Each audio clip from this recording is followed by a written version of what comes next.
ಮಲೆನಾಡಿನ ಹೆಬ್ಬಾಗಿಲು ಸಾಗರ ನಗರದ ಕೆಳದಿ ರಸ್ತೆಯಲ್ಲಿ ಸಂಚಾರ ದಟ್ಟಣೆಗೆ ಮುಕ್ತಿ ನೀಡಲು ರೂಪಿಸಲಾಗಿದ್ದ ರೈಲ್ವೆ ಅಂಡರ್ ಬ್ರಿಡ್ಜ್ ಯೋಜನೆಗೆ ಈಗ ಹೊಸ ತಿರುವು ಸಿಕ್ಕಿದೆ. ಸಾರ್ವಜನಿಕರ ಹಿತದೃಷ್ಟಿಯಿಂದ ಅಂಡರ್ ಬ್ರಿಡ್ಜ್ ಬದಲು ಓವರ್ ಬ್ರಿಡ್ಜ್ ನಿರ್ಮಿಸಬೇಕು. ಶಾಸಕ ಗೋಪಾಲಕೃಷ್ಣ ಬೇಳೂರ್ ಅವರು ಅಧಿಕಾರಿಗಳಿಗೆ ಸೂಚಿಸಿದ್ದಾರೆ. ಹಾಗಾದರೆ ಈ ಬದಲಾವಣೆಗೆ ಕಾರಣವೇನು? ಮಳೆಗಾಲದಲ್ಲಿ ಎದುರಾಗಬಹುದಾದ ಅನಾಹುತಗಳೇನು? ಈ ಕುರಿತ ಒಂದು ವರದಿ ಇಲ್ಲಿದೆ ನೋಡಿ. ಸಾಗರ ಹಾಗೂ ಸೊರಬ ರಸ್ತೆಯ ಕೊಂಡಿಯಾಗಿರುವ ಕೆಳದಿ ರಸ್ತೆಯ ರೈಲ್ವೆ ಗೇಟ್ ಬಳಿ ಸಂಚಾರ ಸುಗಮಗೊಳಿಸಲು ಸಿದ್ಧವಾಗಿದ್ದ ಅಂಡರ್ ಬ್ರಿಡ್ಜ್ ಕಾಮಗಾರಿಗೆ ಈಗ ತಡೆ ಬಿದ್ದಿದೆ. ಸ್ಥಳ ಪರಿಶೀಲನೆಗೆ ಆಗಮಿಸಿದ್ದ ರೈಲ್ವೆ ಅಧಿಕಾರಿಗಳ ಜೊತೆ ಚರ್ಚಿಸಿದ ಶಾಸಕ ಹಾಗೂ ಅರಣ್ಯ ಕೈಗಾರಿಕಾ ನಿಗಮದ ಅಧ್ಯಕ್ಷ ಗೋಪಾಲಕೃಷ್ಣ ಬೇಳೂರ್ ಅವರು ಯಾವುದೇ ಕಾರಣಕ್ಕೂ ಇಲ್ಲಿ ಅಂಡರ್ ಬ್ರಿಡ್ಜ್ ಬೇಡ ಎಂದು ಖಡಕ್ ಆಗಿ ತಿಳಿಸಿದ್ದಾರೆ. ಇದಕ್ಕೆ ಕಾರಣವೂ ಇಲ್ಲದಿಲ್ಲ. ಯೋಜಿತ ಅಂಡರ್ ಬ್ರಿಡ್ಜ್ ಪಕ್ಕದಲ್ಲೇ ವರದಾ ನದಿ ಹರಿಯುತ್ತಾ ಇದ್ದು ಮಳೆಗಾಲದಲ್ಲಿ ನೀರು ಅಂಡರ್ ಬ್ರಿಡ್ಜ್ ಒಳಗೆ ತುಂಬಿಕೊಳ್ಳುವ ಆತಂಕ ಎದುರಾಗಿದೆ. ಈಗಾಗಲೇ ಅಡ್ಡೇರಿ ಸೇರಿದಂತೆ ಹಲವು ಕಡೆ ಅಂಡರ್ ಬ್ರಿಡ್ಜ್ಗಳು ಮಳೆಗಾಲದಲ್ಲಿ ಈಜುಕೊಳಗಳಂತಾಗಿ ಜನರಿಗೆ ಸಂಕಷ್ಟ ತಂದೊಡ್ಡುತ್ತಿವೆ. ನಗರದ ಮಧ್ಯಭಾಗದಲ್ಲಿ ಇಂತಹ ಸಮಸ್ಯೆಗೆ ಅವಕಾಶ ನೀಡುವುದಿಲ್ಲ ಎಂಬುದು ಶಾಸಕರ ಸ್ಪಷ್ಟ ನಿಲುವು. ಅಂಡರ್ ಪಾಸ್ ಮಾಡಿದ್ರೆ ಏನಾಗುತ್ತೆ ಅಂದ್ರೆ ಇಲ್ಲಿ ಕೆಳಗಡೆ ಡೌನ್ ಆಗಿದ್ರಿಂದ ಹೊಳೆ ನೀರು ಅಲ್ಲಿ ಒತ್ತು ಬರುತ್ತೆ ಒಂದೊಂದ್ಸರಿ. ಅದರಿಂದ ಅಂಡರ್ ಪಾಸ್ ಬೇಡ, ಮಾಡೋದು ಬೇಡ. ಎಷ್ಟು ಅಮೌಂಟ್ ಇದು? ಟೋಟಲ್ 41.5 ಕೋಟಿ ಬಿಡುಗಡೆ ಆಗಿರೋದು. ನಾವು ಈಗ ಏನ್ ಹೇಳ್ತಾ ಇದೀವಿ ಅಂದ್ರೆ ಅಂಡರ್ ಪಾಸ್ ಬೇಡ, ಓವರ್ ಬ್ರಿಡ್ಜ್ ಮಾಡಬೇಕು ಅಂತ ಕೇಳ್ತಾ ಇದ್ದೀವಿ. ಯಾಕಂದ್ರೆ ಈಗ ನನಗೆ ಅನ್ಸಿದೆ ಇದು ಸುಮಾರು ಡೀಪ್ ಹೋಗುತ್ತೆ. ಈಗ ಅಂಡರ್ ಪಾಸ್ ಮಾಡ್ಬೇಕಂದ್ರೆ ಎಷ್ಟಡಿ ಇದು? ಎಷ್ಟಿದು? 5.5 ಮೀಟರ್ ಹೋಗುತ್ತೆ. 5.5 ಮೀಟರ್ ಹೋದ್ರೆ ಕೆಳಗಡೆ ಹೊಳೆ ಇದೆ, ನೀರು ಅಲ್ಲಿ ಕಳಿಸ್ಬೇಕಾದ್ರೆ ಆ ನೀರು ಮಳೆಗಾಲದಲ್ಲಿ ಒದೀತದೆ.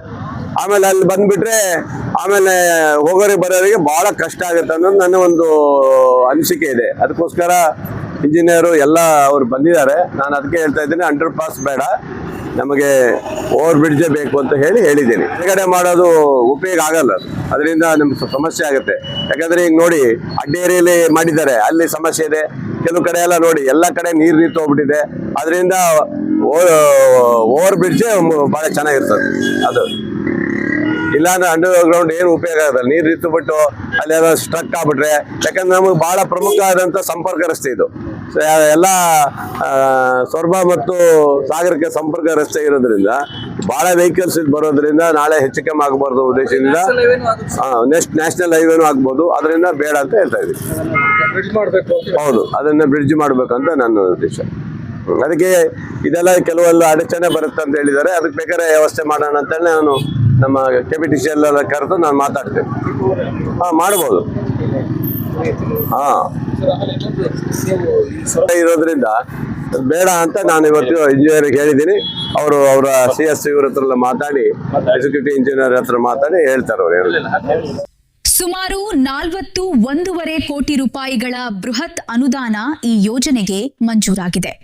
ಆದರೆ ಅಂಡರ್ ಬ್ರಿಡ್ಜ್ನಿಂದ ತೊಂದರೆಯಾಗುವ ಸಾಧ್ಯತೆ ಇರುವುದರಿಂದ ಇದನ್ನ ರದ್ದುಗೊಳಿಸಿ ಓವರ್ ಬ್ರಿಡ್ಜ್ ನಿರ್ಮಿಸುವಂತೆ ಶಾಸಕರು ರೈಲ್ವೆ ಸಚಿವರಿಗೆ ಹಾಗೂ ಸಂಸದರಿಗೆ ಪತ್ರ ಬರೆಯಲು ನಿರ್ಧರಿಸಿದ್ದಾರೆ. ಈಗಾಗಲೇ ಮೌಖಿಕವಾಗಿ ಒಪ್ಪಿಗೆ ದೊರೆತಿರುವ ಸೂಚನೆಯೂ ಸಿಕ್ಕಿದೆ. ನಾನು ಈಗಾಗಲೇ ಸೋಮಣ್ಣ ಹತ್ರ ಒಂದ್ಸರಿ ಮಾತಾಡಿದ್ದೀನಿ. ಇನ್ನೊಂದ್ಸರಿ ನಾವು 2-3 ಬ್ರಿಡ್ಜ್ ಬಗ್ಗೆ ಮಾತಾಡಿದ್ದೆ. ಸೋಮಣ್ಣ ಲೆಟರ್ ಕೊಡು ಅಂತ ಕೇಳಿದ್ದಾರೆ. ಅದರಿಂದ ಅವರಿಗೆ ಇದು ಮಾಡಿ ಸೋಮಣ್ಣ ಅವರಿಗೆ MP ಅವರಿಗೆ ಲೆಟರ್ ಮಾಡಿ ಇದು ಮಾಡ್ತೇನೆ ನಾನು.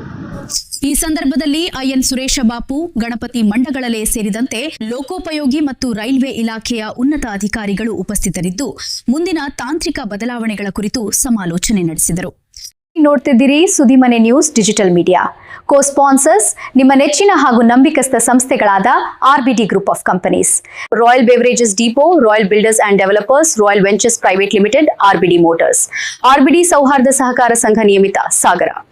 ಇದು ಜಮೀಲ್ ಸಾಗರ್ ಅವರ ಸಾರಥ್ಯದ ಸುದ್ದಿಮನೆ ಡಿಜಿಟಲ್ ಮೀಡಿಯಾ, ಸತ್ಯದ ದಾರಿ, ಜನಸಾಮಾನ್ಯರ ಧ್ವನಿ.